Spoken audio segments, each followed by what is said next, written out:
I would say there are few things in life that carry a greater sense of accomplishment than building your own home.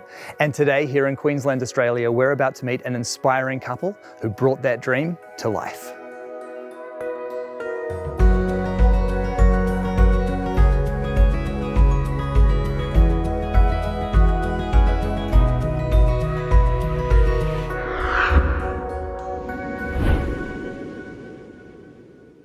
Hi Kristyn, how are you? Hello, good, thank you. Great to meet you. G'day Laura, how are you? Good, how are you? It is so nice to meet you both, and I am just so excited to check out this beautiful home that you've built. Thank you, yes, we're so excited to share it with you. And now you built this tiny home yourselves, didn't you? We did, with help from family. It was definitely a team effort, lots of weekend building bees and yeah. It was good fun. That is incredible. And before building this home, had you had any experience with construction? No, not really. Laura had built a guinea pig cage with her dad. I built a guinea pig cage, or I think I built a chicken pen once as well. Yeah. That's probably the extent of my experience. And no, I had no idea how to use a drill or, look, even a hammer. My aim was not great. So yeah, this was all completely new. Wow, this is a far cry from a guinea pig cage. Well done. And what was the experience of DIYing this house like? It was stressful. It was very, very unplanned. The kind of story behind how we got the tiny house was that we were just scrolling on Marketplace. I think it was like New Year's Day, and we were just, lounging around, and we just saw this. Looking for a new project for the year. Pretty much, yeah. New Year's Day, what are we going to do with the year? And we just saw this trailer, and it had a really flimsy frame built on it, and it said tiny house project. And we were like, let's go for a drive. Let's check it out. And yeah, we got there and we were like, this is really cool. Like, what were you planning to do with it? And he introduced the idea of tiny houses to us. And yeah, we just kind of bought the trailer. It was a steal, brought it home and said, who wants to help build it?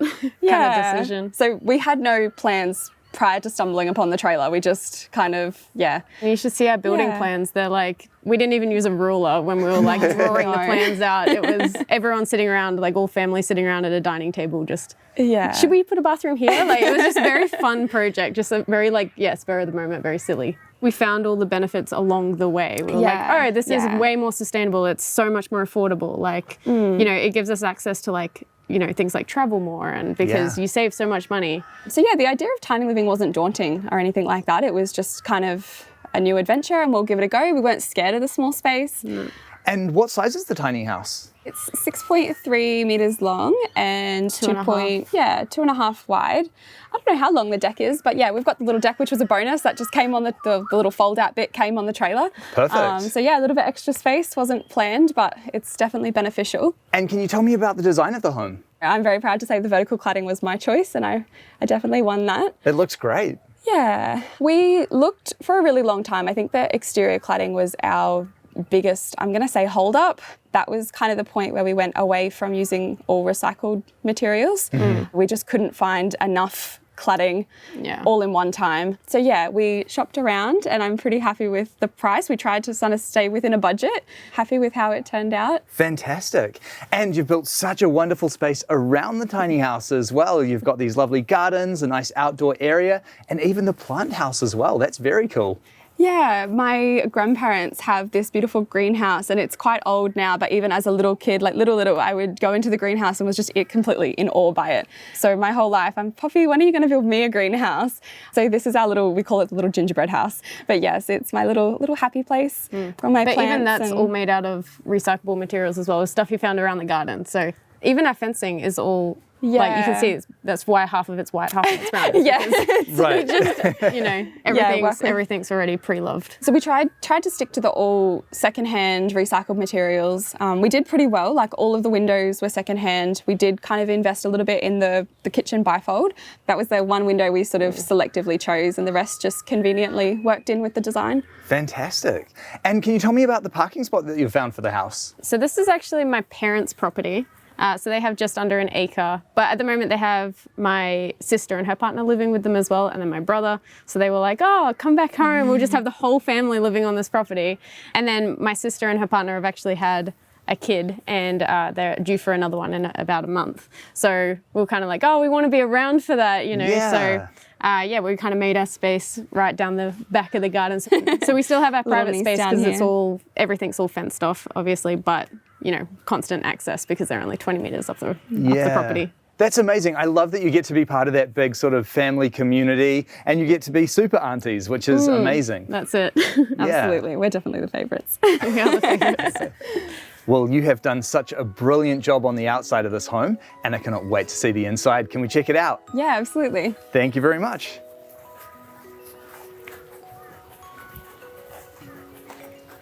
Oh, this is absolutely beautiful. I love the style in here. Thank you. It's, I guess, a little bit of a mixture of both of us. I really don't know what you would call it. I'd actually love your thoughts on what style it is. It's very eclectic style. I love that you've got all of these reclaimed materials, the cool light fittings, the plants. It's just such a welcoming space to walk into. Yeah, like I look around and I think, I'm not sure what vibe this is, but it feels like us. Yeah. Every time I look at any individual aspect of the house, I can remember some sort of story, some sort of place, or some sort of like previous ownership that's, you know, it's been through and it's belonged to. Or the labour of love to get it to the point it is now. And the layout of this home is really cool as well. I love that you immediately walk into this incredibly comfortable looking lounge, and that huge window is just such a feature, isn't it? That was definitely my doing. It was one of the few things that I was very adamant on, that if you're going to have a small space, I feel like you need a lot of, you know, a lot of natural light coming through, I guess. We're very outdoorsy people. So yeah, the thought of being confined in a house or a tiny house, we just wanted to feel like we were as much outside, even though, yeah, we're inside. I love it. And the way that you can just sit in the couch and then just have that beautiful view of the outdoors is so nice. It is. It's our morning coffee spot. It's also Ruby, our dog. It's her bed. So I know you say couch, I automatically think dog bed. Giant luxurious dog bed. Well, at least you fit on there as well then. Only just. Yeah. And a nice spot to sit back and watch some telly as well. Yeah, absolutely. One thing we didn't think of when building it was you have so many windows, you cannot have a movie day. Did not work. So yeah, we were pretty quick to get some blinds, but they're block out and you can have a nice little Netflix and junk food day if you want. Absolutely. And especially here in Australia, because your sun is very harsh, isn't it? So it's really important to be able to have a way of blocking it out. Yeah, absolutely. That's actually why we added the pergola outside as well, was because we had so much sunlight coming through in this kitchen area that it was a little bit blinding for half of the morning. So yeah, ended up building the pergola as an afterthought. Yeah, good idea. And then what's above us here?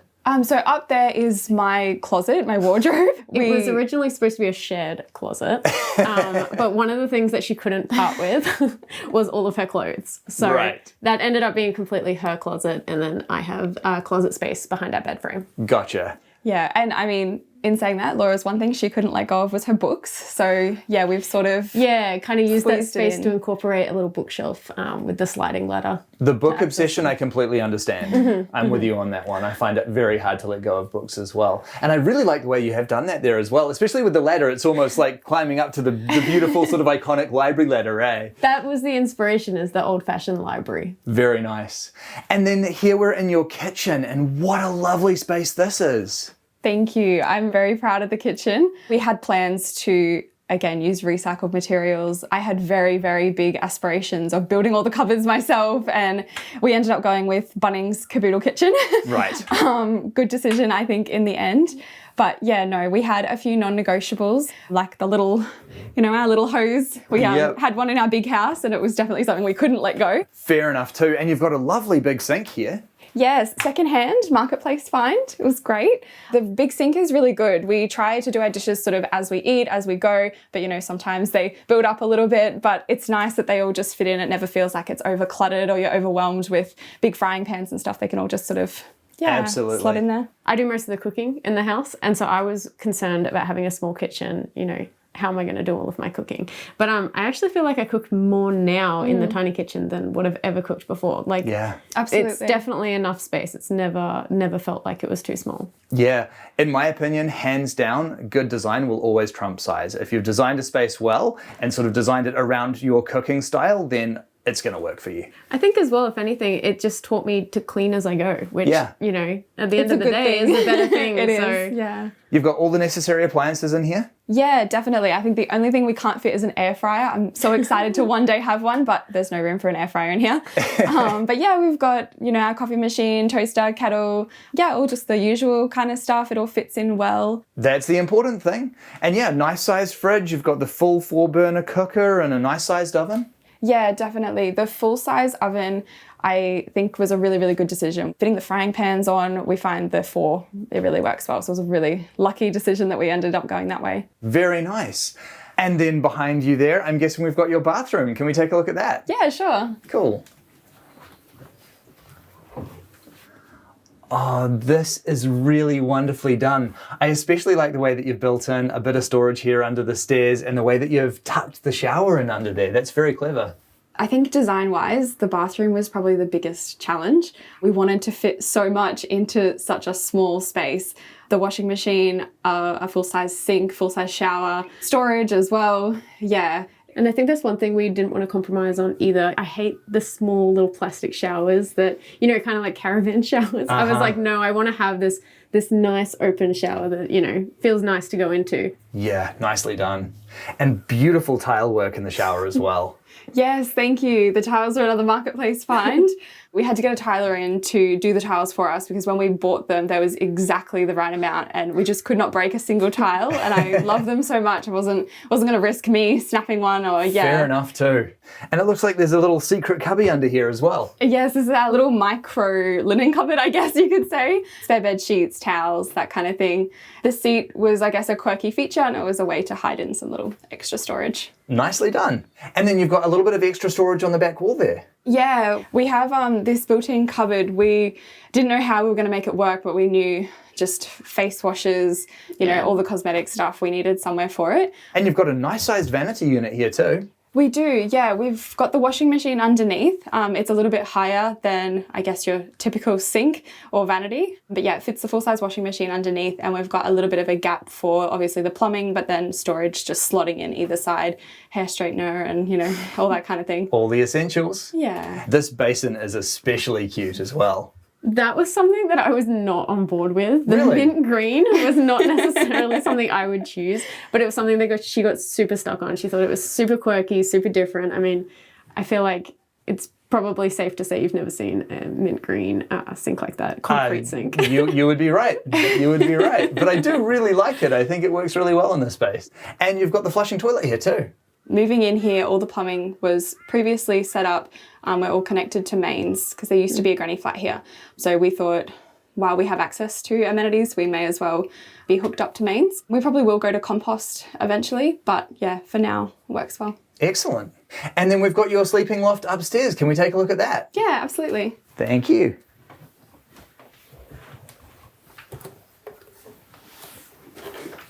Oh, this is really sweet. What a cool space up here. Definitely quite a low ceiling though, eh? When we started building it, we very much didn't have plans. We were really working off. We sort of built as we went and we were measuring as we went as well. So we were using our own heights and that kind of thing. So the loft was we squeezed in as much as we could for as much height space downstairs, but it made the loft quite crammed.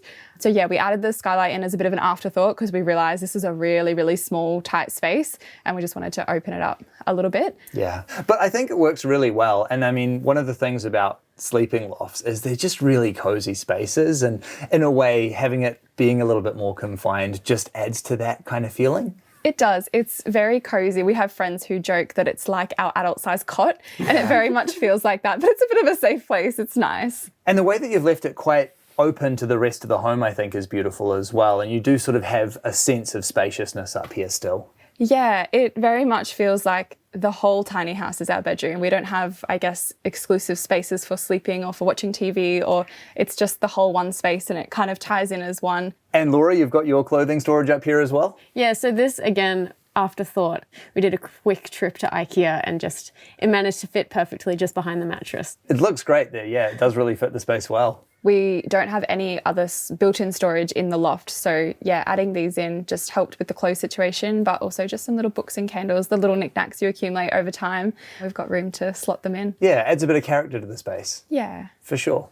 And so how long have you been living in the tiny house now? Just over 2.5 years, I think it's been. Yeah, coming up to 3 years now. Fantastic. And how are you finding life here? I didn't expect to enjoy it as much as we do. I think overall we are surprised how easy it was to integrate into tiny house living.